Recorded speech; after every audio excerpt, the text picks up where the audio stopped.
பாருங்கள், தூதுவளை எங்கள் வீட்டு தோட்டத்தில் ஒரு தூதுவளை இருக்குது. ஒரு பப்பாளி கன்று பக்கத்தில் இருக்குது. அது பக்கத்தில் தூதுவளை செடியை வச்சுருக்கோம். அது எல்லாம் காயும் பூவுமாக இருக்குது. பாருங்களேன், எல்லாம் காயும் பூவுமாக இருக்குது. ரொம்ப நல்ல மருந்துக்கு உயர்ந்தது, பெருமை வாய்ந்த தூதுவளை. இவங்க ரொம்ப பெருமை பெற்றவங்கள். சளிக்கு ரொம்ப பெருமை. தூதுவளை துவையல் செய்யலாம். அந்த தண்டெல்லாம் கட் பண்ணி போட்டு மிக்சியில் அடித்து ரசம் வைக்கலாம்.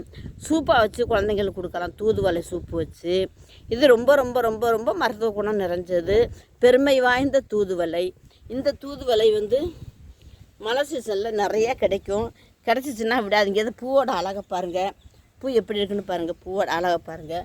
பார்க்கவே வித்தியாசமாக அருமையாக இருக்குது இந்த பூவு. இந்த பூவோட அழகை பாருங்கள் எப்படி இருக்குன்னு. பூவெல்லாம் ஒதுக்காதீங்க, பூவெல்லாம் சேர்த்து போட்டு செஞ்சு கொடுங்க. இலையை வதக்கி துவையல் பண்ணி கொடுக்கலாம், அந்த பூவை வதக்கி துவையல் பண்ணி கொடுக்கலாம். இந்த காயை சுண்டைக்காய் மாதிரி குழம்பு வச்சு கொடுக்கலாம் குழந்தைங்களுக்கு. இந்த உப்பில் ஊற வச்சு காய வச்சு வறுத்து எண்ணெயில் போட்டு வறுத்து சுண்டைக்காய் மாதிரி சாப்பிட்டுக்கலாம். இந்த காய்